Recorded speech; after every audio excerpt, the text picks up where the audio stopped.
19세기 중반에 프랑스의 천재 시인이라고 불리죠. 알프레드 드메시라고 하는 분이 있습니다. 그분이 5월의 밤이라는 시를 썼습니다. 그 시에 보면은 이런 내용이 나옵니다. 자신의 가슴을 찢고 흐르는 선혈을 찌고 아기새 먹여 살리는 너, 오 펠리칸의 슬픔이여, 오 펠리칸의 사랑이여, 흐르는 눈물을, 흐르는 선혈을 이제 내 가슴에 찍어 채우소서. 펠리칸이 가장 모성에 뛰어난 새 중에 하나라고 합니다. 먹이가 없을 때는 그 날카롭고 긴 부리로 자기의 가슴을 찢어서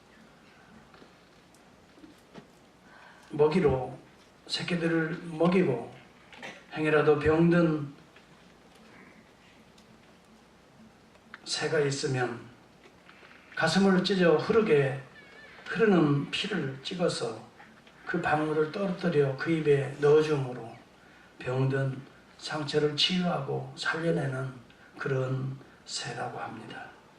그래서 그런지 중세 신학자인 토마스 아퀴나스의 기도문에 보면은 이 펠리칸의 새가 등장하고 있습니다. 특별히 이 펠리칸의 이러한 모습을 예수 그리스도에게 적용하고 있습니다. 그는 이런 기도문을 씁니다. 사랑 깊은 펠리칸, 나의 주 예수 그리스도여, 더러운 이죄인 당신의 피를 찍어 오늘도 씻어 주소서. 그 한 방울만으로도 온 세상의 죄악을 씻어 구원해 주시는 우리 주 예수 그리스도시여, 그 한 방울을 찍어 오늘도 죄 가운데 있는 영혼들을 구원해 주소서. 여러분, 이 펠리칸의 새의 이 아름다운 희생과 헌신의 모습을 그리스도에게 적용하고 그리스도를 노래하고 있는 것입니다.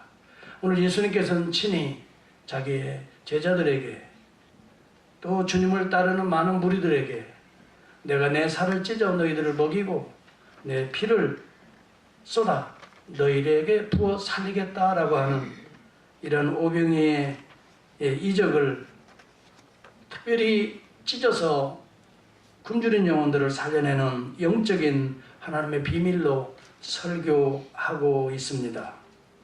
우리가 요한복음 6장에 보면은 오병이어의 기적보다는 그저 10절밖에 나타나지 않습니다. 그 기적을 해석하는 오히려 예수님의 설교가 37절까지 등장하고 있어요. 이것을 보면 예수님이 물고기 2마리하고 보리떡 5덩어리로 수만 명을 먹였다고 하는 이 기적이 놀랍다, 이것만을 기록한 게 아니라 그것이 무엇을 의미하는가, 자기 자신을 찢어서 굶주린 우리의 영혼들을 먹이시는 하늘나라의 성만찬의 사건으로 해석하는 그의 설교가 더 많은 분량을 차지하고 있다는 것을 알 수 있는 것입니다.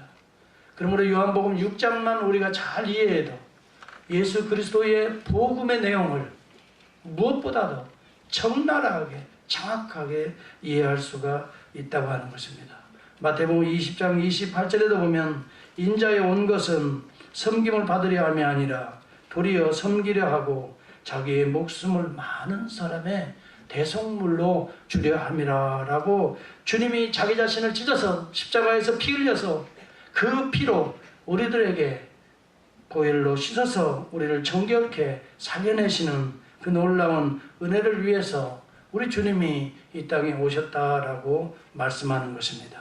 그래서 우리 주님이 나는 하늘로부터 내려온 산떡이라고 말씀했던 것입니다. 하늘로부터 내려왔다는 것입니다. 하늘에 계셨다는 것입니다. 여러분, 이 하늘이라는 것은 우리가 보니까 이 하늘을 쭉 보니까 파란색에 저 뭔가 하늘에 해도 있고 달도 있고 별도 있고 우주 공간을 하늘이라고 표현하지 않습니다. 성경에서 하늘이라고 하는 것은 하나님의 품을 상징하는 언어인 것입니다. 하나님에게서 나왔다는 것을 말해주고 있는 것입니다. 하나님으로부터 나와서 우리 이 땅에 내려왔다, 인간 세상에 온 하나님이라는 것을 말해주고 있는 것입니다. 이 말씀은 예수 그리스도의 성육신을 말씀해주고 있는 것입니다. 하나님 자신이 incarnation, 칸을 육체 몸에 들어오셨다는 것을 말해주는 것입니다. 이것을 우리는 그리스도의 성육신이라고 말하고 있는 것입니다. 인칸을 육체에 들어오셨다는 것입니다. 하나님께서 인간의 육체 속으로 들어오셨다는 것입니다. incarnation. 이것을 우리는 성육신이라고 말합니다. 이런 이야기를 하면서 왜 육체의 몸에 하나님이 들어오셔서 육신이 되셔서 저렇게 자기를 찢어서 너희들에게 이 살을 먹고 이 피를 마시는 자는 영생을 얻었고 라고 하는 그런 말씀을 하십니까? 이것은 영원히 죽을 수밖에 없는, 영혼에 굶주려 있는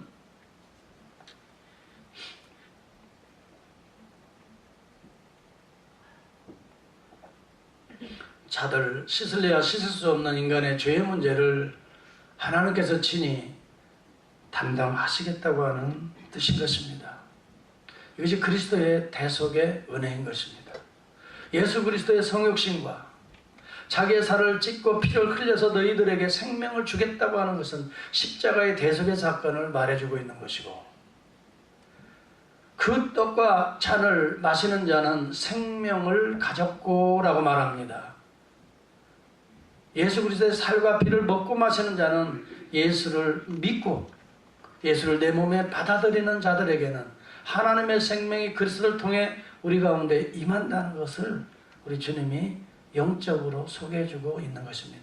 그러므로 우리가 이 본문을 보면은 주님이 말씀하시는 이런 37절의 설교의 말씀을 보면은 기독교의 핵심 진리, 핵심 교리 세 가지가 다 들어있는 것입니다.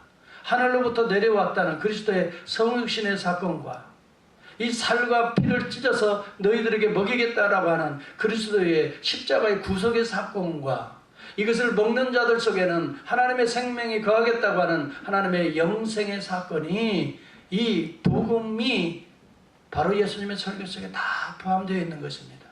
그러므로 이것을 깊이 있게 관심 있게 듣는 자들에게는 이 놀라운 복음의 이 진리, essential truth이라고 합니다.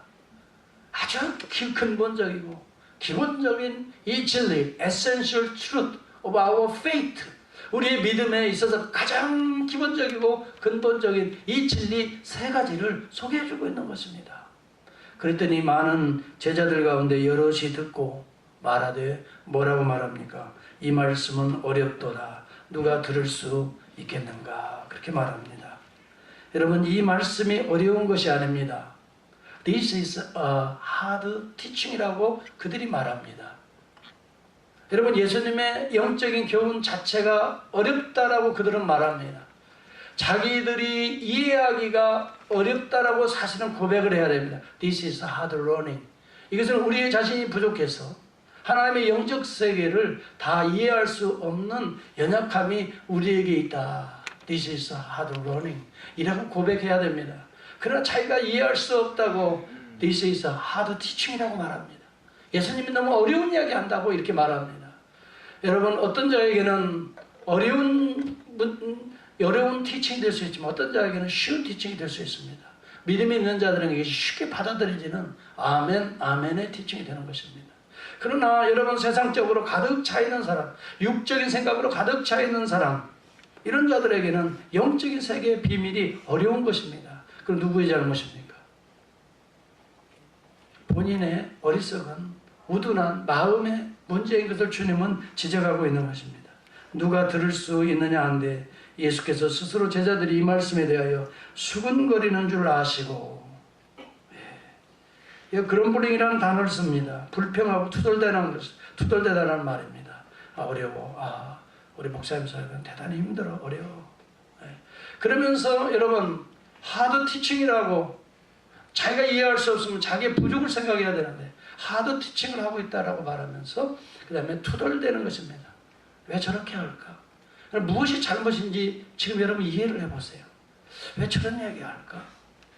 도대체 나에게 맞는, 나에게 필요한 것을 던져주지. 왜? 무슨 지금 내가 필요한 것은 지금 떡인데 내가 필요한 것은 우선 당장 병 고치면 돼. 내게 필요한 것은 우선 당장 이 세상에 잘 먹고 잘 살고 성공하는 것인데 무슨 하늘에서 내려왔다? 그리고 떡을 찢어서 나눠주면서 이것은 내 살이다, 이것은 내 피다, 이것을 먹는 자는 영생. 아니 지금 내가 살기도 바쁜데 무슨 영생이야? 영생에 대해서 까마득하게 알지 못하는 이 세상의 생명을 생각하는 자들에게는 하나님의 생명에 대해서 이해하기가 어려운 것입니다. 그러므로 수근거리는 것입니다. 불평하고 때에 따라서는 원망하는 것입니다. 이것이 광야에서 하나님을 향하여 원망했던 바로 이스라엘 백성에게 썼던 용어들을 지금 예수님이 당시에 모여든 그 무리들에게 쓰고 있는 것입니다. 하나님의 복음의 진리는 구약시대에도 선포되었고 어떤 사건을 통해서 선포되고 있었고 예수 그리스도를 통해서 광야에서 또 선포되고 있고 모세를 통해서도 이미 선포되었고, 그러나 이런 하나님의 영적인 하나님 나라의 비밀, 진정한 생명에 대해서 관심 없는 자들은 투덜대고 그런 불링하는 일들은 모세 시대에도 있었고 예수 시대도 있었고 칼빈의 이야기입니다. 지금 이 시대에도 무더기로 많이 쌓아지고 있다라고 해석을 합니다. 오늘날에도 세상에 관심 있는 자들에게는 하나님의 비밀에 대해서는 무관심이 이루어지고 있다는 것입니다. 이 세상의 생명을 살아가는 자들에게는 하나님의 생명에 대해서는 별 관심이 없기 때문에 하나님의 생명을 이야기하는 자들에게는 그런 불평하고 지금도 투덜댈 수밖에 없다. 이것이 제자 중에 이루어진 일들입니다. 오늘날 말하면 오늘 교회 안에서도 이루어지는 일이라 하는 거예요. 자신을 찢어주고 피로 생명을 살리는 하나님의 이 영적 생명으로 살려내는 이런 일에 대해서는 무지한 자들에게는 이것이 어려운 것이 되는 것이고, 이거에 대해 관심이 없는 자들에게는 이것이 불평거리가 되고 있다는 것입니다. 이 말씀은 어렵도다. 누가 들을 수 있겠는가? 라고 말합니다. 여러분, 스클레로스, 어렵다고 하는 헬라어 용어는 거친다, 거칠다는 말입니다. 다시 말하면 부드럽지 못하다는 것입니다. 내가 먹기에 거칠거칠하다는 것입니다. 여러분, 이 부분에 있어서 우리가 깊이 생각해야 될 게 있어요. 하나님의 말씀이 때때로 그렇게 받아들여질 때가 있어요. 이것은 영적인 사고를 요하는 하나님의 입이에요.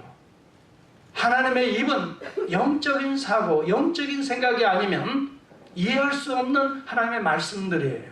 그런데 우리는 총체적으로 육에 속해 있고 육신적으로 사랑하고 있고 육신적인 세속적인 것, 눈에 보이는 것들을 쫓아가는 우리의 전폭적인 인격체계 속에서는 우리가 하나님의 말씀을 사실은 거칠게 받아들일 수밖에 없다는 거예요. 우리 주님은 그 사실도 알고 있는 것입니다. 그래서 우리 주님이 61절에 보면 스스로 하시고 이 말이 너희에게 걸림이 되느냐, 비위에 거슬리는가, 이 말이 너희 마음에 받아들이기가 힘들지, 이렇게 말합니다.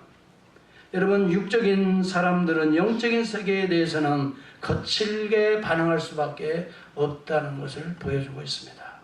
그러나 영적인 관심이 있는 자들, 거듭난 영적인 자들은 하나님의 세계에 대해서 영적인 메시지가 선포될 때마다 아멘이요, 할렐루야요, 내 심령에 충만한 은혜로 이슬 같은 단비로 하나님의 말씀이 이해가 되어지고 알게 되어지고 믿어지고 그 말씀을 받아먹게 된다고 하는 것입니다. 여러분, 그러나 세상적인 육적인 데에만 관심이 있는 이런 세속적 세계관 속에 살아가는 자들에게는 영적인 하나님의 신비가 떨어져도 이것은 나에게 거친 것들이 되어버리고 만다는 것이 가장 중요한 것은 세계관인 것입니다. 무엇이 진리냐 하는 문제에서부터 우리는 시작해야 합니다. 과연 우리 주님이 말씀하는 것이 진리인가? 아니면 내가 갖고 있는 생각과 감정의 체계가 진리인가를 우리는 생각해 봐야 되는 것입니다. 여러분, 우리 인간들은 세속적 가치관을 가지고 있습니다. 그렇기 때문에 영적인 비밀들이 이렇게 전달되어질 때에 우리는 거칠게 반응할 수밖에 없는 것입니다. 이것은 영적 세계와 육적 세계의 충돌이라고 A.W. 토저는 말하고 있는 것입니다. 여러분, 우리가 육신적인 세계 속에 가치관을 가지고 그것이 전체인 것처럼 그것을 사모하며 살아가는 자들에게는 종종 들려지는 하나님 나라의 비밀스러운 이야기들이 충격적으로 충돌한다는 것입니다. 내 안에서. 여러분, 이것을 우리는 종종 경험하게 됩니다. 성경도 이러한 사실을 이해하게 되는 것입니다. 영적인 자들은 육적인 것을 넘어가게 되지만 육적인 자들은 영적인 세계에 부닥쳐서 떨어지게 된다라고 말하는 것입니다. 영적인 사람은 육적인 세계를 넘어가게 됩니다. 그러나 육적인 사람은 영적인 세계에 부닥쳐서 떨어지게 된다는 것입니다. 넘어지게 된다는 것이, 걸리게 된다는 것이, 이것을 harsh라고 표현하고 있습니다. 이것이 너희의 걸림이 되느냐라고 말합니다. 이것은 육적인 사람들에게 하는 주님의 메시지인 것입니다. 이것은 사실인 것입니다. 육의 양식만을 구하려는 자들에게는 영적인 하나님의 비밀이 걸려 넘어지는 걸림돌이 된다고 하는 사실인 것입니다. 너희가 나를 찾는 것은 표적을 본 까닭이 아니요 너희가 떡을 먹고 배부른 까닭이기 때문에 생명의 떡, 하나님의 생명의 떡을 이야기할 때에는 너희들이 걸림돌이 되어서 힘들고 어렵게 느껴지는구나, 이렇게 주님은 말씀하고 있는 것입니다. 썩는 양식을 위하여 일하지 말고 영생하도록 있는 양식을 위하여 하라라고 말합니다. 사랑하는 성도 여러분, 때때로 일주일 동안 세상에 석가에서 그것만을 추구하다가 또 그것에 땀 흘리고 그것 때문에 고민하다가 오늘 일주일에 한 번씩 교회에 와서 하나님의 말씀을 듣는 여러분들에게도 이런 충돌 현상이 있을 것입니다. 분명히 있을 것입니다. 우리 목사님은 사회생활을 안 해봐서 저런 소리 해. 이렇게 충돌하는 것입니다. 이래보라고 그러지. 충돌이 있습니다. 영적인 이야기를 아무리 얘기를 해주고 아무리 연구해서 쉽게 표현을 해준다 하더라도 여러분, 이러한 영적 세계와 육적 세계의 충돌은 우리 가운데 여전히 스틸 존재하고 있는 것입니다. 자, 그렇다면 우리는 어떻게 해야 하겠습니까? 우리는 육적인 이런 세속적 세계관을 오늘 교회에 나와서 이 영적 세계관으로, 기독교적 세계관으로, 하나님 중심적 세계관으로 바꾸어 가는 것이 교회인 것입니다. 충돌을 두려워하지 말기를 바랍니다. 충돌을 오히려 정직하게 대면하시기를 바랍니다. 내가 왜 이 말씀에 충돌하게 되지? 그렇다면 그 말씀이 문제인가, 내 영혼의 상태가 문제인가를 깊이 있게 묵상하라는 것입니다. 여러분은 여러분 자신을 묵상해야 될 필요성이 있는 것입니다. 여러분의 자신의 생각을 묵상해야 될 필요성이 있는 것입니다. 그리고 여러분의 가지고 있는 가치 체계들, 여러분들이 가지고 있는 감정들의 체계들을 사실은 묵상해 볼 필요성이 있는 것입니다. 하나님의 말씀이 부닥칠 때에 이것을 받아들이는 여러분의 마음이 harsh하다면 여러분, 이것은 충돌하고 있는 증거인 것입니다. 이런 데일수록 여러분, 하나님의 진리를 포기하지 마시고 오히려 그것을 기쁘게 받아들이시고, 그래도 하나님의 영이 나를 사랑하기 때문에 오늘도 이 말씀을 나에게 던져주시는구나 하고 여러분, 세속적인 가치관에 젖어있는 우리의 모습들을 읽어내라 하는 것입니다. 내가 빵을 먹고 떡을 먹고 배부른 까닭에 내가 주님을 찾아왔구나. 또 떡을 달라고 내가 주님을 찾아왔구나. 그러나 썩은 양식이구나. 주님이 말씀한 때는 썩는 양식을 위하여 일하지 말고, 아멘, 그렇다. 내가 땀 흘려 가꾸는 일터가 썩는 양식을 구하는 장소가 아니라 하나님의 영의 양식에 이 수장지, 원천지가 되어야 되겠구나. 생각과 가치관의 이 차이를 바꾸라는 것입니다. 그때 여러분의 삶이 성수가 되는 것입니다. 여러분의 기업이 성수가 되는 것입니다. 하나님의 은혜의 저장소가 된다 하는 말씀이 되겠습니다. 여러분, 고린도전서 2장 14절에 그렇게 말합니다. 육에 속한 자들은 하나님의 성령의 일들을 받지 아니하나니 이는 그것들이 그에게는 어리석게 보임이요 또 그는 그것을 알 수 없나니 그러한 일들은 영적으로 분별이 가능하느니라 라고 말합니다. 여러분, 육신의 세계 속에, 세속적 가치관 속에, 세속적인 여러분, 이것을 살아가는 사람들에게는 영적인 것들을 이해하기가 어렵다는 것입니다. 어리석게 보임이요 알 수 없다고 말합니다. 그러한 일은 영적으로 분별이 가능합니다. 그러므로 충돌이 일어날 때는, 그리고 이해가 안 될 때에는 기도해야 합니다. 하나님, 이 말씀이 내가 받아들이기가 할시합니다. 어렵습니다. 주님, 그만큼 내 심령이 세속화되어 있습니다. 그것은 아닙니까? 하고 그 부분을 가지고 씹고 또 씹듯이 주님 안에, 말씀 안에서 묵상하고 기도하고 여러분 자신의 심령을 읽어보아야 됩니다. 그러나 오늘 현대인들은 그런 걸 싫어합니다. 이질 라이프를 살기를 원합니다. 그걸 무시해버립니다. 거기는 발전이 없습니다. 거기는 영적인 세계의 눈이 열릴 수가 없다는 것입니다. 여러분, 오늘 우리에게는 이러한 묵상이 필요합니다. 묵상을 많은 사람들이 말씀만 묵상하라고 그러는데 저는 반대로 말하고 싶습니다. 말씀을 통해서 자기 자신을 묵상하라고 말하고 싶다는 것입니다. 성경을 연구하려고 많은 사람들이 합니다. 그러나 저는 반대로 말하고 싶습니다. 성경을 연구하려고 하지 말고 여러분 자신을 연구하라고 나는 말하고 싶습니다. 성경이 문제가 아니라, 성경이 힘든 것이 아니라 우리가 힘든 것입니다. 우리 자신을 읽어내지 못하는 무지의 세계가 영적인 것들을 거부하고 있게 되고 있는 것입니다. 영적인 것이 어려운 것이 아닙니다. 은혜를 입은 자들은 너무너무 이지하게 하나님의 은혜를 받아들이는 것입니다. 문제는 내가 왜 못 받아들이게 됩니까? 내가 왜 힘듭니까? 우리의 가치체계, 우리의 사상의 체계, 생각의 체계, 감정의 체계가 여러분 그만큼 복잡하게 얽히고 설켜 있다는 거예요. 이것을 풀어헤치고 이것을 읽어낼 수 있어야 됩니다. 여러분의 생각의 행간을 여러분이 읽어야 됩니다. 그리고 여러분이 묵상해야 됩니다. 그것을 적나라하게 주님 앞에 고백해야 된다고 하는 것입니다. 칼빈은 그런 얘기합니다.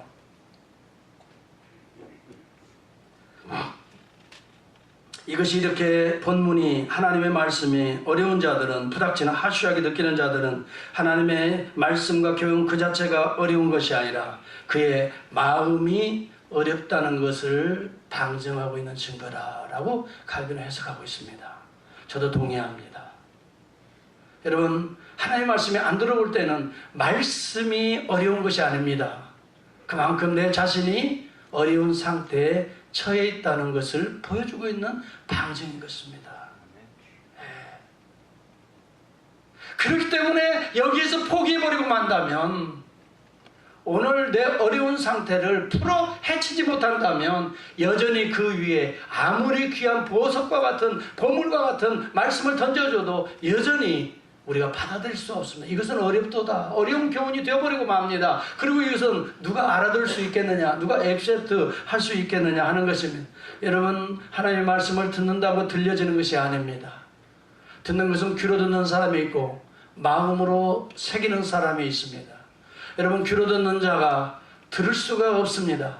이것을 잘 자신을 묵상하면서 또 자기의 체계를 잘 이렇게 정말 분석해가면서 또 그릇된 부분, 이해가 안 되는 부분들은 자기의 심령의 상태를 잘 하나님 앞에 드러내놓으면서 깨끗이 씻으면서 막혔던 우리의 통로가, 우리의 혈관이 깨끗해질 때에 하나님의 영의 양식의 음식물들이 그 많은 함량을 가지고 우리에게 구석구석을 다녀가면서 우리의 생각과 우리의 감정과 우리의 모든 손과 발과 모든 체계에 움직여가면서 하나님의 생명을 우리에게 공급해 주고 있는 것입니다. 어디가 막혔는지 여러분과 저는 사실은 그것을 묵상해야 할 것입니다. 나는 세상을 너무 사랑하고 있지는 않은지, 나는 너무 쾌락과 향락주의의 삶을 살고 있지는 않은지, 나는 물질 우상주의에 살고 있지는 않은지, 물질만 있으면 나는 안전하다라고, 이것만 저장해 놓으면 내 인생은 보장되었다라고 물질 우상처럼 섬기고 있지는 않은 건지, 여러분, 우리의 심령에, 심장 폐부로 흘러가는 모든 혈관에 막혀있는 부분을 먼저 십자가의 보혈로 씻을 수 있는 저와 여러분이 될 수 있기를 축복합니다. 그때 하나님의 생명이 그 통로로, 혈관의 통로로 우리의 모든 지정의 체계 속에 들어가게 될 것입니다. 예수께서 스스로 하시고 이 말이 너희에게 걸림이 되느냐, 이것은 육신의 양식만을 추구하는 자들에게는 영의 양식이 걸림이 될 수밖에 없다 하는 것입니다. 육신의 예수만을 바라보는 자들은 하나님의 아들을 놓치게 되는 것입니다. 예수 그리스도가 아무리 하나님의 나라의 비밀을 소개해 줘도 나사렛 요셉의 아들이 아니냐라고 세상적인 관점에서 예수를 묶어버리면 하늘로부터 내려온 산떡이라고 하는, 하늘로부터 내려온 하나님에게서 나온 예수라고 하는 신성을 놓쳐버리게 된다는 말입니다. 이것을 칼빈은 제일 가슴 아프게 생각했던 것입니다. 당시에 많은 자들이, 오늘도 주님을 향하는 많은 자들이 육체적인 세속적 관점으로 예수를 나사렛 예수로 묻기 때문에 하늘로부터 내려온 신적 하나님의 아들이 부여해주는 신령한 하나님의 생명들을 다 놓치고 있다라고 말하고 있어요. 저는 여기에 동감하고 있습니다. 사랑하는 성도 여러분, 오늘 우리에게는 세계관이 바뀌어져야 됩니다. 그리고 여러분이 가지고 있는 신앙관도 달라져야 됩니다. 그리고 여러분이 가지고 있는 이 가치관도 바뀌지 않으면 하늘의 영적 비밀을, 우리 하나님의 생명을 우리 안에 간직하기가 어려워진다는 것을 우리는 깨달아야 됩니다. 여러분, 세계관은 두 종류가 있습니다. 세속적 세계관과 기독교적 영적 세계관이 있습니다. 하나님 중심적 세계관이 있는 것입니다. 하나님이 중심이 되어서 내가 살고, 내가 결혼을 하고, 내가 일하고, 내가 공부하고 하나님 중심적으로 여러분 이루어지는 세계관이 있는 것입니다. 그러나 사람 중심적으로 이루어지는 세속적인 세계관이 있습니다. 내가 일하고, 내가 공부하고, 내가 먹고 즐기고 마시고, 그 중심에는 내가가 갇혀있는 사람이, 이것은 세속적 세계관 속에 살아가는 자입니다. 인본주의적 가치관 속에 살아가는 자입니다. 이 사람의 인생관은 주인은 자신입니다. 그러나 세계관이 다른 자가 있습니다. 하나님이 그 심령에, 하나님이 경배의 대상으로 있는 사람이 있습니다. 하나님적 세계관을 가지고 있습니다. 내가 일해도 하나님의 영광을 쓰라고, 내가 공부해도 하나님의 영광을 위해서 공부하고, 내가 기업을 가꾸어도 하나님의 영광을 위해서 가꾸고, 내가 즐겨도 하나님이 우리에게 주신 은혜에 정말 감사함으로 즐거워하고. 여러분, 그래서 웨스트민스터 이 신앙 고백서 제1분 웨스트민스터 소열의 문답의 제1번이 무엇입니까? 사람의 제일 되는 목적이 무엇이냐고 질문합니다.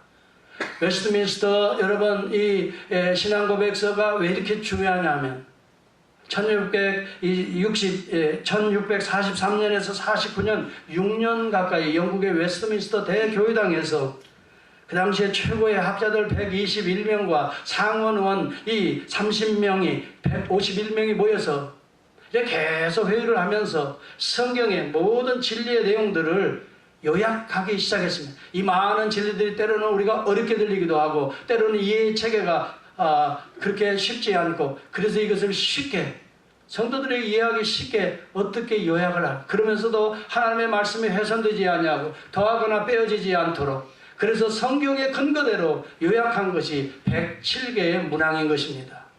그래서 이 107개의 문항을 가지고 정확히 성경적으로 우리가 답변하고 살아야 오늘 우리 인생에 최고의 행복을 가져올 수 있다. 그래서 이들이 요약한 것이 1647년에 발표를 합니다. 이것이 웨스트민스터 서열의 문답입니다.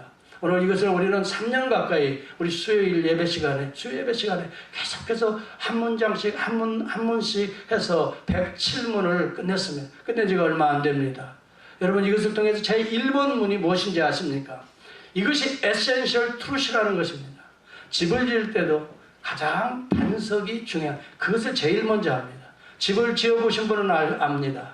여러분, 아무리 그 위에다가 화려하게 멋있게 지어도, 효과적으로 또 참 즐겁고 멋있고 팬타스틱하게 지어도 가장 기본이 뭐냐면 기초입니다. 반석을, 그래서 기반을 철저하게 닦고 깊이 파고 그걸 철저하게 하고 그 위에다가 멋있는 집들을 세우는, 그게 1번인 것입니다. 그게 본질이라는 것입니다. 여기에서 여러분의 신앙은 출발해야 된다. 여러분의 인생은 여기에서 출발해야 한다는 것입니다. 이것을 알아야만이 여러분들에게 진정한 하나님의 생명이 여러분 속에 들어간다는 것입니다. 나에게 주어진 내 생각으로 살아가는 사람이 있고 하나님이 주시는 생명으로 살아가는 사람이 있는데, 이것이 기본이라는 것입니다. 이것이 1번 질문입니다. 그것이 무엇입니까? 사람의 목적이 무엇입니까? 이것을 우리가 알아야 목적대로 살아간다는 것입니다. 여러분의 목적은 무엇입니까? 이거에 대해서 공부한 사람들은 하나님을 영화롭게 하며 영원토록 하나님을 즐거워하며 내 인생의 목적이 있나이다 라고 고백하는 것이 답변입니다. 하나님을 알아야 하나님을 영화롭게 할 수 있습니다. 그러므로 인생에 가장 중요한 것이 있다면, 내 인생의 삶의 목적을 알아야 한다면 먼저 하나님을 알아야 됩니다. 이것이 복 있는 자입니다. 하나님을 알지 못하고 하나님을 경배할 수가 없습니다. 하나님이 누구인가를 알아야 됩니다. 하나님은 우주 만물을 창조하신 창조주 하나님이시라는 걸 말해야 돼요. 그리고 타락한 죄인들, 오늘 이 시대의 죄의 문명들을 청결하게 씻을 수 있는 우리의 구속자가 누구인 것을 알아야 되는 것입니다. 이분이 예수 그리스도십니다. 이것은 하나님과 함께 우주 만물을 창조하시고 우리 죄를 대속하기 위해서 이 땅에 육의 몸으로 오신 그분이, 그 하나님이 예수 그리스도라는 걸 알아야 되는 거예요. 그래야 그리스도를 통해서 오늘 죄의 문제를 씻을 수가 있게 되는 것입니다. 그가 우리에게 하나님의 생명을 부어 넣어줄 수 있는 유일한 중보자라는 것을 알게 되어야 합니다. 그래야 그분을 경배할 수가 있습니다. 그분을 따를 수가 있습니다. 여러분, 그분의 생명을 얻을 수가 있는 것입니다. 그리고 예수 그리스도를 통해서 오늘 우리가 영생을 얻게 된다고 하는 이 놀라운 진리를 알게 되어야 오늘 우리가 하나님을 영화롭게 하고 영원토록 즐거워할 수 있게 되는 것입니다. 하나님이 중심된 삶을 살게 하는 것이 우리 인생의 최고의 시작이요, 최고의 가치요, 최고의 목적을 여기다 두는 것입니다. 이것이 바로 기독교적 세계관입니다. 기독교적 신앙관입니다. 이것이 바로 기독교적 가치관입니다. 여기에 가치를 두고 여기에 신앙을, 그리스도를 신앙하고 여기에 하나님의 영광을 위하여 살기를 원한다면 우리 인생이 복된 인생이요, 영생에 대한 진리가 우리 안에 정말 맛있는 달고 단 음식으로 날마다 우리 안에 섭취가 되어지는, 그러나 자기가 중심인 사람에게 이 세상의 쾌락과 향락과 돈과 물질이 최고인 사람에게 하나님 얘기를 아무리 던져줘 봐야 이것은 할시한 것이 되어버리고 만다는 것입니다. 무관심한 것이 되어버리고 마는 거예요. 별로 집중할 수가 없는 이야기가 되어버리고 만다는 것입니다. 여러분은 하나님 중심의 세계적인 세계관을 가지고 있습니까? 아니면 세속주의적인 세계관을 간직하고 있습니까? 세속적인 세계관을 간직한 자에게는 하나님의 말씀이 들려올 수가 없습니다. 그러나 여러분, 하나님 중심의 세계관을 간직한 자들에게는 하나님의 생명의 말씀이 어찌 그리 꿀과 송이꿀처럼 단지 모릅니다. 그래서 시편 기자는 그렇게 말했습니다. 여러분, 시편에 총 몇 편까지 있습니까? 150편까지 있습니다. 시편의 가장 중요한 것이 1편입니다. 왜냐하면 제가 말씀드렸습니다. 모든 진리의 가장 중요한 것들을 가장 앞장 세워서 내려놓는 것입니다. 이거 문제가 해결되지 않는 한 그 다음부터는 아무리 멋있게 화려하게 집을 지은들 무너질 수밖에 없는 모래에 지은 그러한 성이 될 수밖에 없기 때문입니다. 1번이 무엇입니까? 시편 1편이 무엇입니까? 복 있는 자는입니다. 하나님은 원천적으로 우리에게 복 있는 자가 되기를 원하시는 길을 말씀해 주시고 있습니다. 여러분들이 복 받기를 원하고 있는 분이 우리 하나님이십니다. 하나님은 여러분들에게 사랑하시고 복을 주시기 위해 여러분들을 통해서 놀라운 계획을 가지고 있는 것입니다. 복 있는 자는이라고 시편 1편이 시작되고 있는 것입니다. 여러분, 우리가 전도를 하러 우리 전도팀들이 나갑니다. 전도팀들이 1번으로 만나는 자들마다 하는 이야기가 있습니다. 하나님은 당신을 사랑하십니다. 이것을 먼저 던져줍니다. 하나님은 당신에 대해서 계획을 가지고 있습니다. 하나님은 우리 선생님에 대해서 복받기를 원하십니다. 이것이 가장 중요한 우리의 이 인생관의 기초가 되는 세계관입니다. 이것이 진리인 것입니다. What is true? 무엇이 진리냐 이 말이에요. 하나님은 우리가 복받기를 원하는 것입니다. 그래서 시편의 1편에서부터 복 있는 사람은 뭐라고 말합니까? 죄인의 길에 서지 아니하고 악인의 꾀에 따르지 아니하고 오만한 자의 자리에 앉지 아니하며. 여러분, 성경이 말하는 악인과 죄인과 오만한 자가 누구입니까? 그의 삶에 하나님을 배척하고 자기를 세우는 자를 오만한 자라고 말합니다. 하나님을 무시하고 말씀을 무시하고 자기의 생각이 주가 되어서 자기의 인생을 꾸려가는 자들을 악인이라고 말하는 것입니다. 우리가 여러 번 악인이라고 말하면 살인하고 간음하고 뭐 남의 걸 도둑질한 자를 이 일반 윤리에서는 악인이라고 말하지만 성경적으로는 하나님을 배제하는 자들을 악인이라고 말하는 것입니다. 하나님이 주신 은혜를 자기 것으로 생각하고 자기 것으로 그것을 탈취하는 자들입니다. 하나님의 은혜는 하나님의 것입니다. 하나님의 생명도 하나님의 것입니다. 여러분에게 주어진 모든 것이 다 하나님의 것입니다.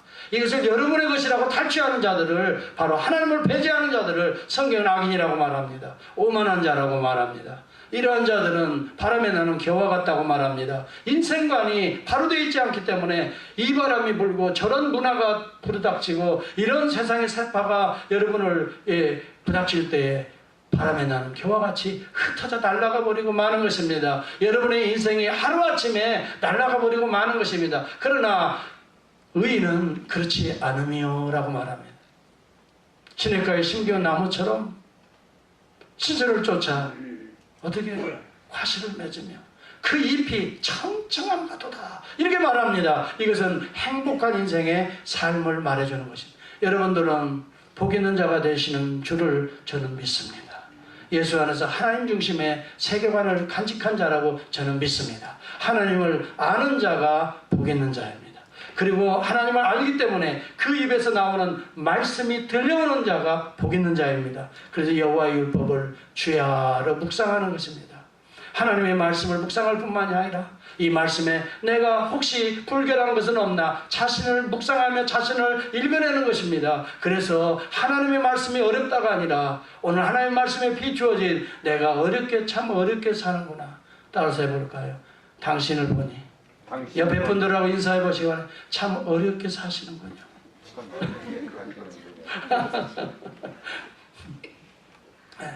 복잡하게 사시는군요. 우리가 심플하게 삽시다. 여러분, 우리의 심령이 깨끗한 자, 어린아이와 같은 자, 젖먹이와 같이 그냥 물려만 주면 아멘 아멘 아멘 심플하게 여러분 하나님 앞에 살 수 있기를 주의 이름으로 축복합니다. 골치 아프게 생각하지 마세요. 우리가 순수한 어린아이 같지 않으면 천국에 들어갈 자가 없다라고 말해서, 근데 우리 구조가, 생각이, 감정의 구조가 너무 복잡한 거예요. 그러니까 그 속에서는 하나님의 생명이 들어가지를 못하는 거예요. 이것을 자기가 분석하는 거예요. 세상에 하나님이 분석해도 모자랄 판국에 자기가 하나님을 분석하려고 그래요. 천만에요. 여러분, 계시라고 하는 것은 하나님의 자신을 드러내 보여주는 것만 우리 인간은 알 수밖에 없어요. 우리가 하나님을 모든 걸 다 분석해낼 수가 없어요. 하나님 우리에게 은혜 주시는 대로 믿고 따르고 순종해서 하나님의 말씀이 여러분을 살리는 영이 될 수 있기를 주의 이름으로 축원합니다. 여러분, 여기 예수 그리스도는 십자가의 대속의 사건을 이야기했을 뿐만이 아니라 오늘 여러분 여기에 본문에 보니까 내가 온 곳으로 다시 간다면 너희들이 나를 어떻게 생각하겠느냐. 예수 그리스도의 십자가에서 죽으시는, 찢어서 피 흘려져서 죽으시는 십자가의 복음뿐만이 아니라 다시 살아서 하나님의 원래 있던 하나님의 품으로 돌아가시는 부활과 승천의 복음을 이야기합니다. 그렇게 되면서 말하기를, 이런 영적인 하나님의 놀라운 이 신비로운 사건들은 육에 있는 사람은 알 수 없으니 영은 살리는 영이니 육은 무익한 것이니라고 말합니다. 사랑하는 성도 여러분, 오늘 영적으로 살아갈 수 있기를, 영적 세계관을 가지고, 영적 가치관을 가지고, 영적 인생관을 가지고 하나님을 모시고 예수 그리스도의 십자가를 여러분 마음속에 모시고 십자가의 죽음에서 여러분 대속의 피를 흘려주시고 날마다 3일 만에 부활하시는 놀라운 복음의 이 부활의 이 복음을 믿으시고 여러분의 심령도 날마다 살아나는 살리는 영이 되어서 죽어가는 이 세대를 살리는 복음의 사도가 될 수 있기를 주의 이름으로 축복합니다. 아멘. 이것이 오늘 주님께서 말씀하시는 놀라운 하나님 나라의 비밀이었던 것입니다. 살리는 것은 영이니 육은 무익아니라라고 말합니다. 이것은 무슨 말입니까? 육적으로 살고 세속적으로 세상 돈 하고 살아가는 자들은 무익한, 아무 유익이 없게 될 날이 온다는 것입니다. 그러나 죽음 가운데서 살리는 자가 있다는 것입니다. 그분이 누구입니까? 예수 그리스도입니다. 어떻게 살립니까? 내 살을 찢어서 내 피를 마셔서 먹고 마시는 자는 영생을 가졌고 살게 된다는 것입니다. 하나님의 생명 가운데 살아가는 복음의 사람들이 될 수 있기를 축복합니다. 기도하겠습니다.